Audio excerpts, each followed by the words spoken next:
Everyone, आज की video में हम करेंगे क्लास 7 की एक्सरसाइज 5.2 के क्वेश्चन नंबर 3, 4 एंड 5।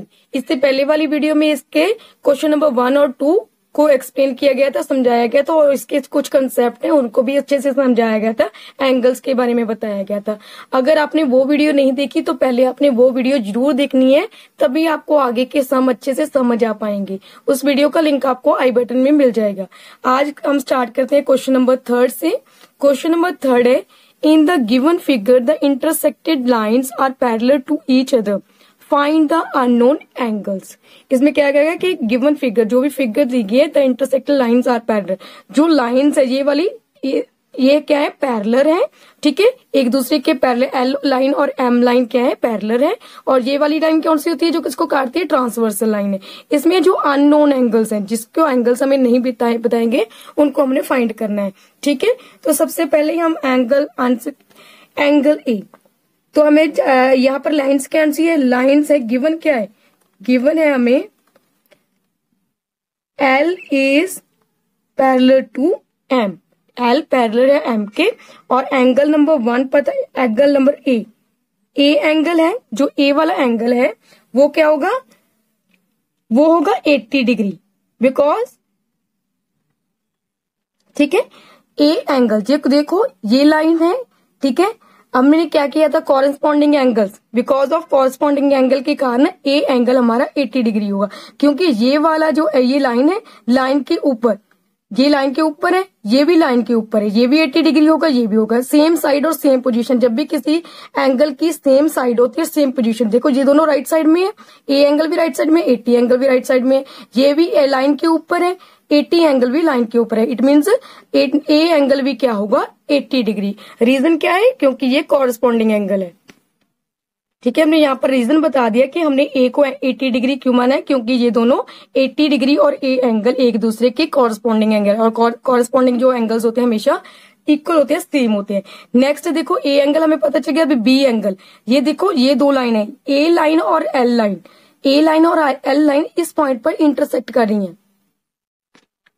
इस पॉइंट पर कट रही है। तो जब भी दो स्ट्रेट लाइन अपने आप को किसी एक पॉइंट पर काटती है, तो उसमें जो भी एंगल्स होते हैं उसके ऑपोजिट एंगल इक्वल होते हैं। तो वर्टिकली ऑपोजिट एंगल्स क्या है, बन चुके हैं। अभी हमने ए एंगल पता कर लिया, कितना है, 80 डिग्री। तो ए एंगल, बी एंगल कितना होगा, B angle is equal to जितना ए एंगल है, तो ए एंगल के कितना है, और ए एंगल कितना है, 80 डिग्री। इट मीन्स हमारा बी एंगल कितना है, 80 डिग्री। क्यों, क्योंकि वर्टिकली ऑपोजिट है, जो जितना ये होता है इतना ये होता है। तो यहाँ पर हमने रीजन भी लिख दिया है, ठीक है, क्योंकि वर्टिकली ऑपोजिट एंगल होने के कारण ये वाला भी 80 डिग्री है।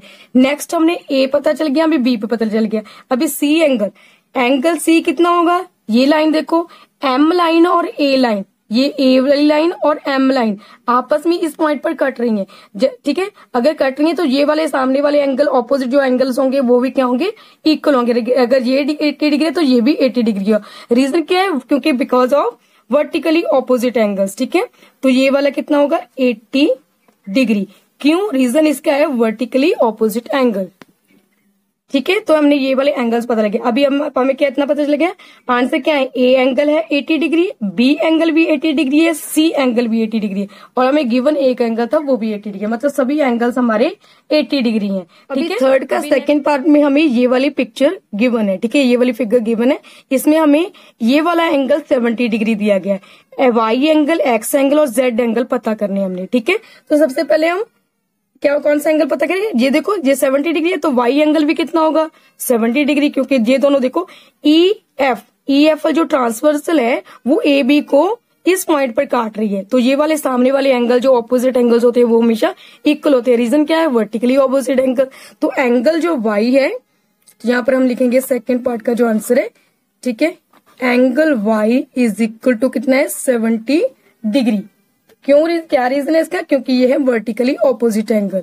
अभी एंगल y हमें पता चल गया है कितना है, 70 डिग्री। इसी तरह नेक्स्ट एंगल देखो, ये हमें पता चल गया, ये हमारा आ चुका है अभी 70 डिग्री। अभी ये z एंगल और y एंगल देखो सेम साइड पर, राइट साइड है दोनों, वाई एंगल और जेड एंगल दोनों राइट साइड पे हैं, सेम साइड होगी, सेम पोजीशन देखो वाई की पोजीशन लाइन के ऊपर है और जेड की पोजीशन भी लाइन के ऊपर है। जब भी किसी भी एंगल्स के सेम साइड और सेम पोजीशन हो, सेम साइड पर सेम पोजीशन होगी, क्या बना है फिर कॉरस्पॉन्डिंग एंगल होने के कारण ये वाला एंगल भी कितना होगा 70 डिग्री। तो हम यहाँ पर लिखेंगे Z angle, angle Z is equal to कितना है एंगल वाई के जितना है और वाई कितना है 70 डिग्री। ठीक है, तो ये हम लिख देंगे कॉरेस्पॉन्ड। ठीक है, यहाँ पर हमने रीजन लिख दिया कॉरेस्पॉन्डिंग एंगल्स होने के कारण जेड एंगल वाई के एंगल के जितना है, वाई एंगल हमारा 70, तो वाई एंगल भी हमारा 70 हो गया, जेड एंगल भी हमारा 70 हो गया। अभी एंगल पता करना है हमने एक्स, तो एक्स एंगल ये देखो एक्स एंगल, अब ये वाले एंगल देखो दोनों वाई एक्स और जेड एंगल दोनों क्या बनते हैं को इंटीरियर एंगल्स, दोनों को इंटीरियर। क्यों को इंटीरियर एंगल कौन से होते हैं, जो भी इंटीरियर मतलब अंदर के एंगल्स होते हैं और सेम साइड पे होते हैं, है ना, क्योंकि राइट साइड पे दोनों एंगल जेड और एक्स एंगल दोनों ही राइट साइड पे हैं और इंटीरियर है, अंदर है, तो ये वाले एंगल कौन से होंगे को इंटीरियर एंगल। और को इंटीरियर एंगल्स में हमेशा इन दोनों का सम कितना होगा 180 डिग्री। तो angle X plus angle Z is equal to 180 degree. क्यों है, क्योंकि ये दोनों को इंटीरियर एंगल्स है। रीजन जरूर बताना है कि हम इसको 180 डिग्री क्यों मान रहे हैं। ठीक है, इन दोनों का सम को इंटीरियर एंगल्स है। एंगल एक्स हमें पता नहीं है तो इसको ना साइड पे मेंशन करते हैं कि ये अलग अलग पता कर रहे हैं हम। ठीक है, कोई भी मतलब अलग से इसको मेंशन कर देना है। एंगल एक्स हमें पता नहीं तो एज इट इज रख लेना है। एंगल जेड कितना पता चल गया हमें 70 डिग्री, एंगल जेड हमने 70 डिग्री पता किया है, तो 70 degree is equal to 180 degree. Angle X as it is 180 degree minus 70, क्योंकि इक्वेशन हमने सॉल्व करनी सीखी थी ना, जब भी हम कोई भी वैल्यू को लेफ्ट साइड से राइट साइड या राइट साइड से लेफ्ट साइड, ये वाली साइड कौन सी है left side, is equal to के राइट साइड में कौन सी है ये वाली साइड कौन सी है राइट साइड। जब भी कोई राइट साइड लेफ्ट साइड से राइट साइड या राइट साइड से लेफ्ट साइड चेंज होती है तो उसके साइन चेंज होते थे। ये वाला प्लस में था, यहाँ पर जाकर हो गया माइनस में। तो एंगल एक्स कितना हो गया हमारा 110 डिग्री। ठीक है, 110 डिग्री हमारा एक्स एंगल हो गया। ठीक है, अभी लास्ट में हम यहाँ पर पूरा एंगल सारे आंसर को एक साथ मेंशन कर देंगे। ये तीनों एंगल्स हमने यहाँ पर देखो एंगल एक्स वाई जेड यही पता करने थे, तीनों हमने पता कर लिया और इनका आंसर भी एक साथ मेंशन करके आंसर लिख देना आपने। ठीक है, ये हो गया आपका क्वेश्चन का सेकंड पार्ट। नेक्स्ट है हमारा क्वेश्चन नंबर 3 का ही थर्ड पार्ट। ठीक है, तो थर्ड पार्ट में हमें ये चीजें गिवन है। ठीक है, फिगर ये वाली गिवन है, सिर्फ एक एंगल पता है हमें 110 है। A B C D angles हमने फाइंड करने कौन से है। एल और एम एक दूसरे के पैरेलल लाइन है। ठीक है, गिवन क्या है हमें, अगर लिखना है आप लिख भी सकते हो। ठीक है, गिवन है L is parallel to M. ठीक है, एल लाइन इसको पैरेलल के मतलब ये डिनोट किया जाता है ऐसे। ठीक है, अभी एंगल ए पता करते हैं सबसे पहले एंगल ए। अभी आप देखो कि एंगल ये वाले एंगल ये एक स्ट्रेट लाइन ऐसे जा रही है, उसके ऊपर दो एंगल्स ऐसे फॉर्म हो रहे हैं, ऐसी है ना। ठीक है, जब भी किसी ए स्ट्रेट लाइन पर दो एंगल्स फॉर्म होते हैं, ठीक है, दो एंगल होते हैं उनको लीनियर पेयर बोलते हैं। ठीक है, स्ट्रेट लाइन पर अगर दो एंगल होते हैं उसको लीनियर पेयर बोलते हैं और लीनियर पेयर का सम होता है 180 डिग्री। तो ए एंगल 110 और एंगल ए का सम भी कितना होगा, मतलब टोटल कितना होगा 180 डिग्री। ये हम यहाँ पर लिख देंगे angle A plus 110 is equal to होगा 180 डिग्री। रीजन क्या है, बिकॉज ऑफ लीनियर पेयर्स। ठीक है, लीनियर पेयर्स है तो एंगल ये हमें पता नहीं, इसको एज इट इज रख लेना है इज इक्वल टू 180 डिग्री। ये यहाँ पर 110 प्लस का इधर जाके हो जाएगा माइनस का 110। अगर 180 से हम 110 माइनस करेंगे तो हमारा आ जाएगा 70 डिग्री। तो एंगल ए हमारा है 70 डिग्री। ठीक है, तो अभी हमने एंगल पता चल गया, ये वाला कितना एंगल आ गया हमारे पास फाइंड करके 70 डिग्री। अभी ये वाला 70 डिग्री आ गया। अभी अब देखो ये वाली लाइन एल लाइन पर राइट साइड पर देखो ए एंगल की कितना है 70 डिग्री। ए एंगल की पोजीशन कितनी है, ए एंगल लाइन के ऊपर है, बी एंगल भी होगा लाइन के ऊपर, बी एंगल भी लाइन के ऊपर है, ए एंगल भी। ये देखो ऐसे है ना, ये लाइन ये वाले एंगल ये वाला एंगल भी लाइन के ऊपर है, ये वाला एंगल भी लाइन के ऊपर, दोनों सेम साइड पे हैं, राइट साइड पे हैं, ठीक है। तो सेम साइड है, सेम पोजीशन है, तो बी एंगल क्या होगा, बी एंगल भी होगा हमारा 70 degree because of corresponding angles, ठीक है। तो यहाँ पर हम लिखेंगे angle B is equal to, angle B किसके इक्वल है, ए एंगल की, और ए एंगल कितना है 70 डिग्री, ठीक है। तो ये वाला एंगल भी पता चल गया, ये क्यों है, क्योंकि कॉरेस्पॉन्डिंग एंगल है, ये कॉरेस्पॉन्डिंग एंगल होने के कारण ए से बी एंगल भी हमारा 70 डिग्री है, ठीक है। अभी हम पता करेंगे सी एंगल। अगर एंगल सी कितना होगा, अभी आपको ये देखो साइड पे मैं वैसे रफली बना रही हूँ एक, ठीक है, ऐसे एक एंगल यहां पर है, एक एंगल यहां पर है, ये दोनों एंगल देखो, ये दोनों क्या है, एंगल बाहर के एंगल है, इसके अंदर जो भी लाइन एल और एम लाइन मिली है उसके बाहर के एंगल हैं, तो एक्सटीरियर एंगल होंगे और ऑपोजिट पोजीशन पे हैं, ठीक है, ऑपोजिट साइड पे हैं, ये वाला राइट साइड पे, लेफ्ट साइड पे, ये वाला राइट साइड पे। जब ऑपोजिट जो पोजीशन होती है, ठीक है, ऑपोजिट साइड होती है, और क्या होता है ऑपोजिट साइड एंड, ठीक है, ऑपोजिट साइड और बाहर के एंगल है, बाहर के एंगल होने के कारण तो हमें पता चल गया एक्सटीरियर है, और ऑपोजिट साइड पे और क्रॉस बना रहे हैं, हमने बोला था ना, जब भी इंटीरियर अल्टरनेट इंटीरियर एंगल्स या अल्टरनेट एक्सटीरियर एंगल होगी तो क्रॉस बनेगा, ये देखो ऐसे क्रॉस बनना है ना, तो ये वाले कौन से हो गए अल्टरनेट एक्सटीरियर एंगल, मतलब बाहर के अल्टरनेट एंगल्स हैं। तो एंगल, तो अल्टरनेट एक्सटीरियर एंगल हमेशा क्या होते हैं, इक्वल होते हैं। अगर एंगल ये वाला एंगल 110 है तो ये वाला एंगल भी क्या होगा 110। तो यहाँ पर हम लिख देंगे एंगल सी कितना है 110 की अल्टरनेट एक्सटीरियर एंगल्स हैं, ठीक है। यहाँ पर हमने रीजन लिख दिया, अल्टरनेट एक्सटीरियर एंगल होने का कारण सी एंगल है हमारा 110, ठीक है। सी एंगल भी हमें पता चल गया। अभी नेक्स्ट है देखो डी एंगल पता करना है, सी एंगल का हमें पता कर लिया, डी एंगल कितना है। अभी ये देखो एम लाइन और एन लाइन यहाँ पर काट रही है, तो ये दोनों एंगल कौन से होंगे, इक्वल होंगे, क्यों, क्योंकि वर्टिकली ऑपोजिट एंगल होने के कारण। तो एंगल डी किसके इक्वल है, एंगल बी के, तो बी कितना है 70 डिग्री, ठीक है। इसको इक्वल लिखते हैं क्योंकि डी और बी दोनों क्या है 70 डिग्री, इसलिए इक्वल टू लिख दिया, ठीक है। तो ये क्या रीजन है, वर्टिकली ऑपोजिट एंगल, ठीक है। ये भी 70 डिग्री है क्योंकि रीजन हमने लिख दिया है, ठीक है। लास्ट में आपने ये सभी एंगल एक साथ लिख देने हैं, ठीक है। ए एंगल ऐसे आप मेंशन कर दोगे तो अच्छे से आंसर पता चलते हैं, ठीक है। तो यहाँ पर हमने लास्ट में आंसर मेंशन कर दिए सभी। नेक्स्ट हमारा फोर्थ पार्ट, थर्ड क्वेश्चन का ही फोर्थ पार्ट है, उसमें हमें ये वाली फिगर गिवन है। एक एंगल हमें दिया गया 75 डिग्री और बाकी P Q R S T U U B, मतलब ये वाले एंगल हमने फाइंड करने हैं, ठीक है। नॉर्मली हमें पिक्चर ऐसे फिगर कैसे दी जाती थी कि यहाँ पर हमें दो पैरेलल लाइन देके ऐसे काट दिया जाता है, इस फिगर को उल्टा कर दिया, ठीक है। ये दो पैरेलल लाइन, ये बी ए और डी सी पैरेलल है, ठीक है। यहाँ पर हम जरूर लिख देंगे, मेंशन कर देंगे इसको, बी गिवन लिख देते हैं। गिवन क्या है, बी ए, जो बी ए लाइन है वो किसके पैरेलल है, is parallel to D C, ये हमने मेंशन कर दिया कि ये वाली लाइन पैरेलल है। अभी एंगल पी पता करते हैं, ठीक है। सबसे पहले एंगल पी कितना है, एंगल पी, अभी आप देखो कि ये वाली लाइन है ना, ये वाली लाइन क्या है, स्ट्रेट लाइन है, स्ट्रेट लाइन है, उसको ये ट्रांसवर्सल लाइन इस पॉइंट पर काट रही है। इट मीन्स इस लाइन पर दो एंगल बन रहे हैं, ये वाले एंगल बन रहे हैं ना, आप इसको घुमा कर देख सकते हो। देखो अगर हमने इसको घुमा कर देखा तो ये भी लाइन है, इस लाइन पर दो एंगल बन रहे हैं, तो दोनों एंगल क्या होंगे, ये वाले, जब भी स्ट्रेट लाइन पर दो एंगल बनते हैं तो वो वाले एंगल होते हैं लीनियर पेयर। तो लीनियर पेयर का सम, लीनियर पेयर का जो सम होता है वो होता है 180 डिग्री। तो एंगल पी प्लस 75, यहाँ पर हम लिखेंगे एंगल पी प्लस 75 डिग्री, ठीक है। इन दोनों का प्लस करके कितना सम होगा 180 डिग्री, क्यों, बिकॉज ऑफ लीनियर पेयर्स, ठीक है। ये वाले एंगल्स क्यों है, लीनियर पेयर्स हैं। तो एंगल पी हमें पता नहीं, इसको एज इट इज रख लेना है। 180 डिग्री से हमने ये वाला प्लस में 75, इधर जाके हो जाएगा माइनस का 75। तो पी एंगल हमारा कितना आ गया 180 से 75 माइनस कर दे तो हमारा आएगा 105 डिग्री। तो पी एंगल हमारा आ चुका है 105। जो हमने फाइंड किया उसको मैंने रेड पेन से लिख दिया है, ठीक है, आपको ताकि पता चल जाए कि हमने ये फाइंड किया, ये हमें दिया नहीं था, ठीक है। तो 105 हमें पता चल गया पी एंगल।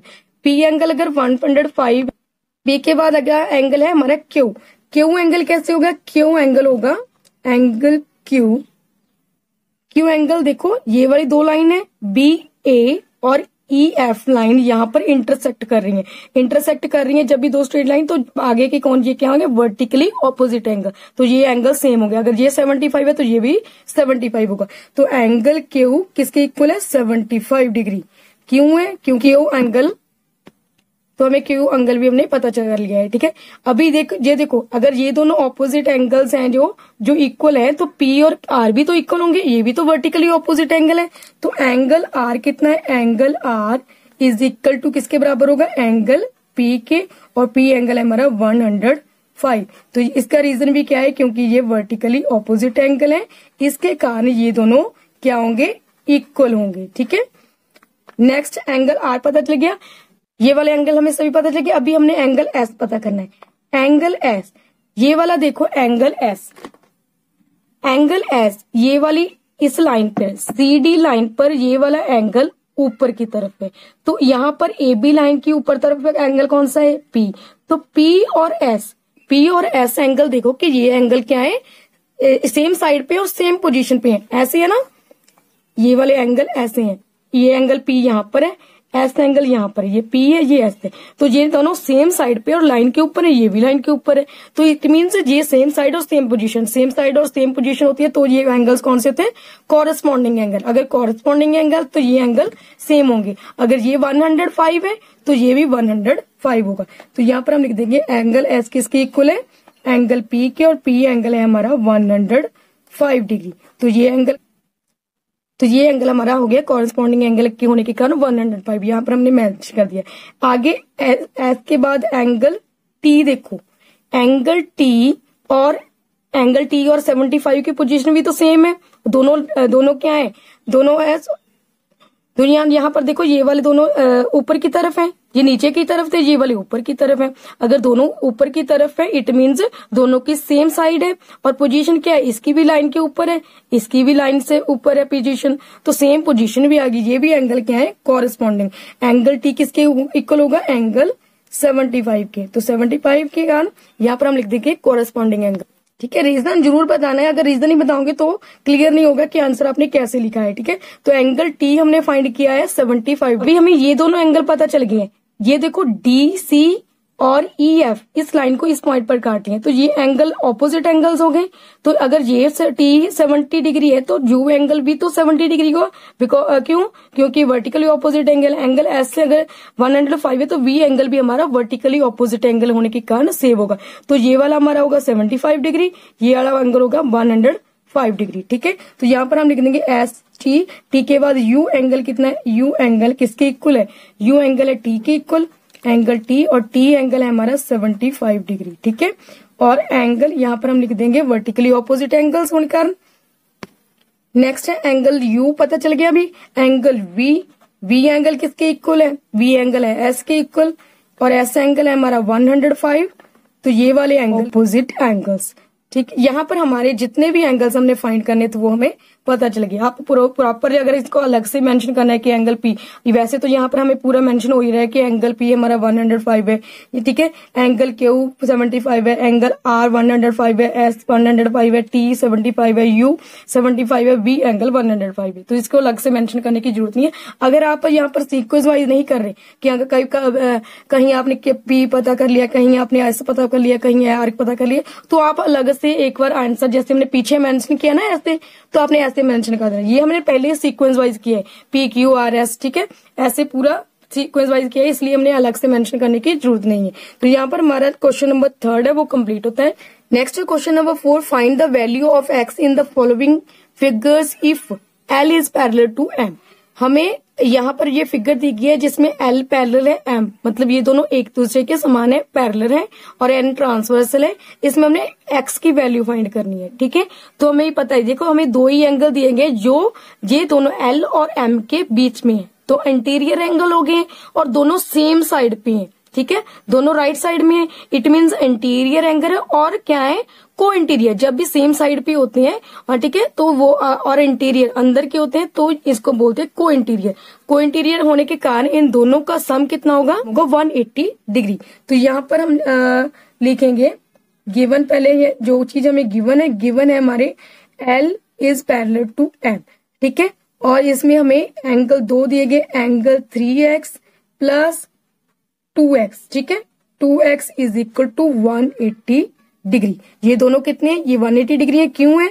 क्योंकि ये दोनों को इंटीरियर एंगल्स है। इन दोनों को प्लस कर देंगे, देखो वेरिएबल सेम है, इसके भी पीछे एक्स आ रहा है, इसके पीछे भी, तो 3 और 2 को प्लस किया तो ये बन जाएंगे 5x is equal to 180 degree, ठीक है। x को एज इट इज रख देंगे 180 डिग्री, ये x यहाँ पर 5 के साथ प्लस में, इधर जाके हो जाएगा डिवाइड में। अगर हम इसको डिवाइड करते हैं, आप यहाँ पर करके देख सकते हो, 5 को अगर हम 180 से डिवाइड करेंगे तो ये वाला कट होगा 36 पर, ठीक है। तो 36 यहाँ पर डिग्री है, ठीक है, 36। तो x की जो वैल्यू है वो कितनी आई है हमारे पास? 36 डिग्री, ठीक है। x का एंगल कितना है? 36। सॉरी, x की जो वैल्यू है वो है, यहाँ पे हमने यहाँ पर डिग्री मेंशन नहीं करनी, बिकॉज क्योंकि ये वाला हमने x की वैल्यू फाइंड करनी थी, कोई एंगल फाइंड नहीं करना था, हमने x की वैल्यू फाइंड करनी। x की वैल्यू है भाई हमारे पास 36, ठीक है। नेक्स्ट है सेकंड पार्ट इसका, उसमें भी हमने x की वैल्यू फाइंड करनी है। L और M क्या है? पैरेलल मिली है। ये वाले एंगल देखो, ये वाला एंगल ये लाइन के नीचे है और ये वाला एंगल बाहर है, ठीक है। इट मीन्स ये वाला एंगल क्या है? ये है इंटीरियर एंगल, ये है एक्सटीरियर एंगल, क्योंकि बाहर की तरफ है, ये वाला अंदर की तरफ है, इन दोनों के अंदर है, तो ये इंटीरियर एंगल है। अभी हमें एक एंगल और पता करना पड़ेगा, हम इसको एज्यूम कर लेते हैं, क्योंकि ये वाले एंगल बट यहाँ पर हम मान लेते हैं कि ये वाला एंगल क्या है? y है, ये एंगल y है, ठीक है। y एंगल क्या होगा? ये दोनों आपस में वर्टिकली ऑपोजिट, ये दो लाइनें आपस में कट रही हैं ना, हमने इसको एज्यूम किया है, ठीक है। ये वाला एंगल y है, अगर ये वाला एंगल y है तो y की वैल्यू कितनी होगी? हमने पीछे फाइंड करनी सीखी, तो एंगल y की अगर हमने वैल्यू फाइंड करनी है तो y वैल्यू, ये देखो ये दोनों n लाइन और m लाइन इस पॉइंट पर कट रही है, ये दोनों क्या है? वर्टिकली ऑपोजिट एंगल है, तो ये एंगल भी कितना हो गया? 5x। तो एंगल y भी तो हमारा कितना हो गया? 5x। क्यों? क्योंकि इसका रीजन लिख देते हैं वर्टिकली ऑपोजिट एंगल, ठीक है। हमने रीजन भी लिख दिया कि एंगल y भी हमारा 5x है, रीजन है वर्टिकली ऑपोजिट एंगल होने के कारण ये दोनों सेम है, ठीक है। तो अभी ये देखो, अभी इसको आप भूल जाओ, नीचे वाले ये भी हमारा 5x हो गया। अभी ये दोनों एंगल्स क्या बन चुके हैं? इंटीरियर एंगल, मतलब अंदर के एंगल्स हो चुके हैं, और दोनों सेम साइड पे हैं, दोनों क्या है? लेफ्ट साइड पर है। तो सेम साइड पे अगर कोई इंटीरियर एंगल्स होते हैं तो उनको को इंटीरियर बोलते हैं। को इंटीरियर एंगल का सम होता है 180 डिग्री। तो यहाँ पर हम लिखेंगे एंगल 4x, ठीक है, 4x प्लस 5x, ठीक है, एंगल 5x, एंगल 4x और एंगल 5x, क्योंकि y की वैल्यू कितनी है, ठीक है, मैंने अलग से मेंशन कर दिया कि हमने 5x इसकी फाइंड की थी वैल्यू, ठीक है। तो 4x और 5x क्या है? ठीक है, इंटीरियर एंगल है, और इनका सम कितना होगा? 180 डिग्री। क्यों? क्योंकि ये है को इंटीरियर एंगल्स। और 5x अगर हम दोनों को प्लस करते ये बन जाएगा 9x, 9x is equal to 180 degree. अभी x यहाँ पर मल्टीप्लाई में, इधर जाके हो जाएगा डिवाइड में, ठीक है। तो हमने यहाँ पर इसको काट दिया है, 9 1 से 9, 9 2 से 18 और 0 की 0 लग गई, तो 20 पर ये वाली वैल्यू 189 के टेबल पे 20 टाइम पर कट होती है, ठीक है। तो x की वैल्यू हमारे पास आ जाती है 20। तो सेकंड पार्ट में जो x की वैल्यू है वो है 20। नेक्स्ट देखते हैं क्वेश्चन नंबर 4 का थर्ड पार्ट है, जो नेक्स्ट थर्ड पार्ट में भी हमें एल एम लाइन दी गई है। ये हमें लाइन की थोड़ी पोजीशन चेंज हो गई है, जैसे हमें नॉर्मली हमें ऐसे लाइन देते हैं ना, ऐसे करके दो पैरेलल लाइन और इसको बीच में काट दी, इसमें हमें स्टैंडिंग में दे दी है जो पैरेलल लाइन, ठीक है। तो ऐसे, तो ये वाली देखो ऐसे दिखाते हैं, ये वाला एंगल, ये वाली एल और एम के अंदर का एंगल है, ये वाला एंगल है बाहर का, ठीक है। ये एक्सटीरियर है और इंटीरियर है। तो हमने क्या करना है इसमें, ये देखो ये दो लाइंस हैं, एल लाइन और एन लाइन इस पॉइंट पर कट हो रही हैं, इस पॉइंट पर इंटरसेक्ट कर रही हैं। तो ये वाले सामने वाले एंगल क्या होंगे? अगर ये एंगल एक्स है तो ये भी तो एक्स ही होगा, सेम ही होगा ना, ठीक है। अगर ये वाला एंगल एक्स है तो ये एंगल भी हमारा, ठीक है, तो ये एंगल भी हमारा एक्स ही होगा, ठीक है। तो यहां पर मैं इसको लिख देती हूँ, angle X is equal to angle X, ये एक्स एंगल इसके इक्वल होगा। क्यों? क्योंकि दोनों है वर्टिकली ऑपोजिट एंगल्स है। अभी हमें दोनों इंटीरियर एंगल मिल गया, मतलब अंदर के एंगल्स मिल चुके हैं, एल और एम के अंदर के एंगल इंटीरियर एंगल मिल चुके हैं, और दोनों सेम साइड पे हैं। ये साइड भी क्या है, ये भी नीचे की तरफ है, ठीक है, ये भी एक्स भी नीचे की तरफ है और 4x भी नीचे के सेम साइड है और दोनों इंटीरियर है, तो ये वाले एंगल क्या बन गए, को इंटीरियर एंगल। तो एक्स प्लस, ठीक है, और को इंटीरियर एंगल का सम कितना होता है 180 degree. X plus 4x is equal to 180 degree. Reason क्या है, को इंटीरियर एंगल है ये 4x, और यहां पर अगर x के आगे कुछ भी नहीं है तो इट मीन ये 1 है, तो 4 और 1 कितना हो गया 5x is equal to 180 degree. x की वैल्यू यहां पर x मल्टीप्लाई में 5 के साथ इधर जाके हो जाएगा डिवाइड में, तो अगर 5 को हम 180 से डिवाइड करेंगे तो ये हमारा कट होगा 36 पर, ठीक है। तो यहाँ हमारे पास आ चुकी है x की वैल्यू 36, ठीक है। तो थर्ड पार्ट की हमने वैल्यू जो x की फाइंड करनी थी वो है 36। नेक्स्ट है क्वेश्चन नंबर 4 का। फोर्थ पार्ट की जो फिगर है वो ये वाली है, L और M हमें गिवन ही है कि पैरेलल है, इनमें हमें दोनों एंगल्स क्या है इंटीरियर मिले हैं, मतलब अंदर के, और दोनों ही लेफ्ट साइड पे। इट मीन्स ये दोनों कौन से एंगल हो गए, को इंटीरियर एंगल, और को इंटीरियर एंगल्स का हमेशा सम कितना होता है 180 डिग्री। तो यहाँ पर हम लिख देंगे 5x plus 4x is equal to 180 degree. क्यों, क्योंकि दोनों को इंटीरियर एंगल्स हैं, ठीक है। अगर हम प्लस करते हैं तो ये बन गया 9x is equal to 180 degree. x की वैल्यू फाइंड करनी, यहाँ पर 9 डिवाइड में है, मल्टीप्लाई में है, तो इधर जाके लेफ्ट साइड राइट साइड जाकर क्या हो जाएगा डिवाइड में, ठीक है। 9 1 जा 9, 9 20 जा होता है 180, ठीक है। तो x की जो वैल्यू है हमारे पास वो है 20, तो 20 इसका आंसर है, ठीक है। x की क्या वैल्यू है 20।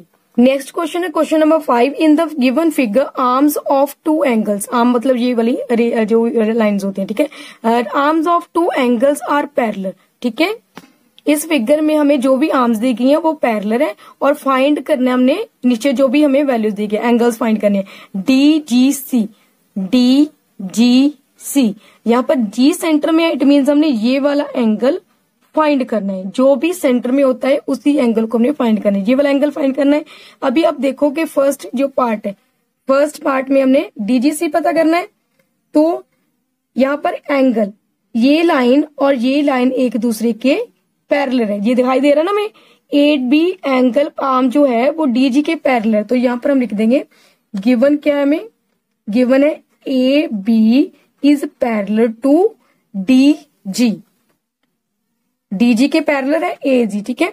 तो एंगल डीजीसी, एंगल डीजीसी, ये फर्स्ट पार्ट है, यही पता करना ना हमने। डीजीसी एंगल क्या होगा, एंगल होगा डीजीसी इज इक्वल टू किसके इक्वल होगा, इस ए बी सी के, एंगल ए बी सी, यहां पर हम लिखेंगे ए बी सी के, और ए बी सी एंगल कितना है 65 डिग्री, ठीक है। तो एबीसी एंगल है हमारा 65 डिग्री। अभी ये है क्यों, अभी आपने कब होगा कि हमने इसको एंगल क्यों लिया, देखो ये दो लाइंस जा रही हैं, ठीक है, ये दो लाइंस क्या है पैरेलल है ना। तो ये वाले एंगल्स, ये एंगल देखो ए बी, ये पैरेलल लाइन के नीचे 65 है, इस लाइन के डीजी लाइन के नीचे जी एंगल है, तो सेम, और साइड के दोनों ऊपर है, ऊपर की तरफ है, इस लाइन के दोनों ऊपर है, और दोनों ही जो पैरेलल लाइन है उनके नीचे है। ये देखो इस बीसी लाइन के दोनों एंगल, ये वाला एंगल और ये वाला एंगल ऊपर की साइड है, और इस लाइन के जो पैरेलल दी गई है उनके नीचे है, ये भी नीचे है, इस लाइन के ये भी नीचे है, तो सेम साइड और सेम पोजीशन होगी। इट मीन्स ये दोनों एंगल कौन से हैं, कॉरेस्पॉन्डिंग एंगल। तो कॉरेस्पॉन्डिंग एंगल होने के कारण ये एंगल अगर ये 65 है तो ये भी 65 डिग्री होगा। तो यहाँ पर हम रीजन लिख देते हैं, ठीक है, हमने यहाँ पर रीजन लिख दिया कॉरेस्पॉन्डिंग एंगल होने के कारण अगर ये 65 है तो ये भी 65 होगा। तो हमने ये फाइंड कर, ठीक है। तो मैंने इसको रेड कलर से मार्क किया आपको समझाने के लिए, ठीक है। तो सेकंड है, जो सेकंड पार्ट क्या है DGC, DEF पता करना हमने, यही एंगल पता करना ना, तो DEF यही एंगल हमने पता करना है। अभी आप इसमें देखो ये वाली लाइन GC और EF एक दूसरे के पैरेलल हैं, दिखाई दे रही है ना हमें, EF और GC क्या है पैरेलल, तो यहां पर हम लिख देंगे GC पैरेलल किसके है EF के।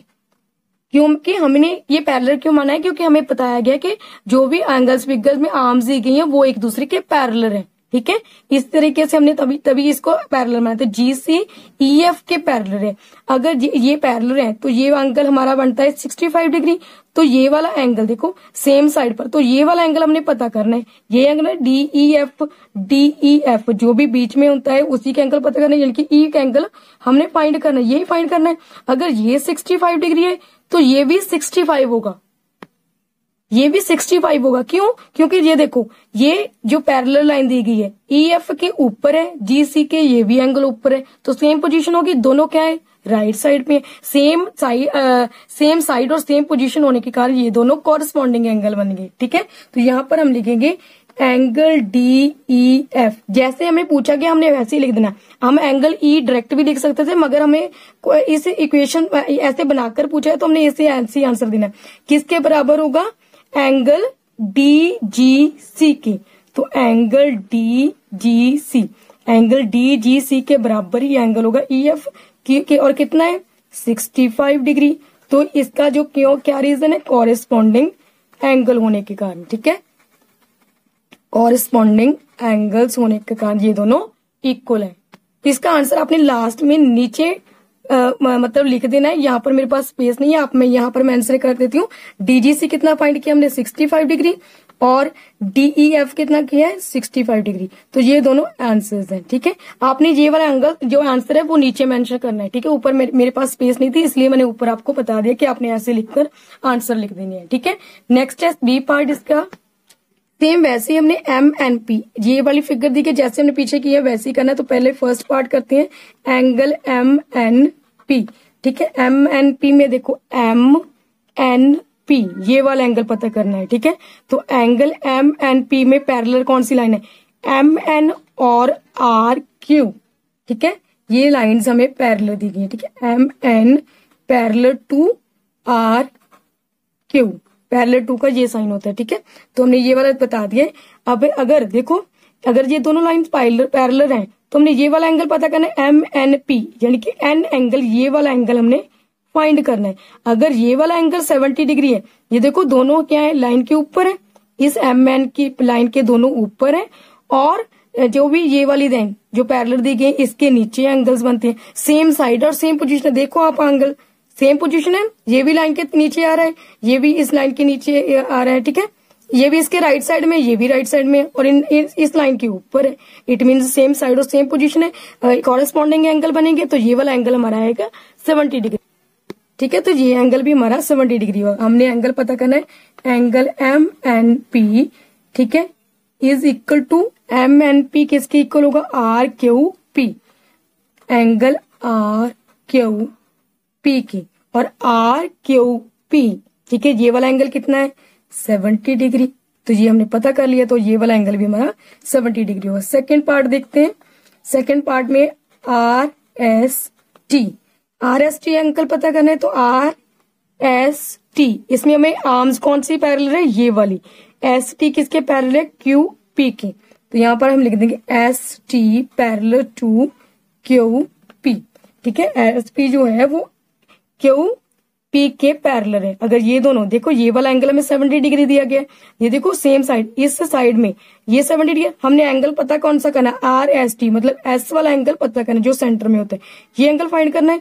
अभी आप देखो ये भी ST के ऊपर वाला एंगल है, ये QP के ऊपर वाला एंगल है। दोनों की साइड क्या है? दोनों राइट साइड पे।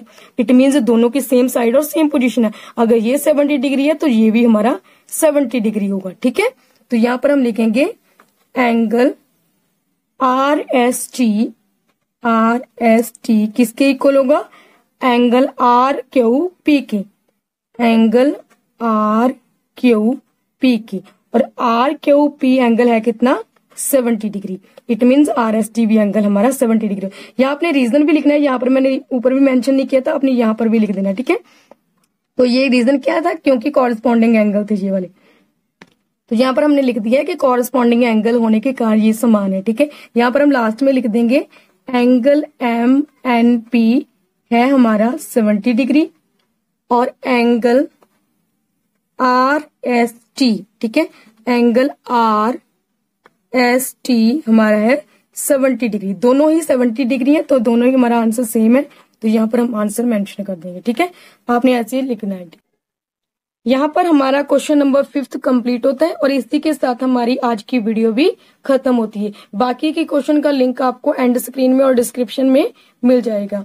उम्मीद करती हूँ आपको सम अच्छे से समझ आए होंगे और वीडियो पसंद आई होगी। अगर वीडियो पसंद आई है तो इसको लाइक और चैनल को सब्सक्राइब जरूर करना। Thank you.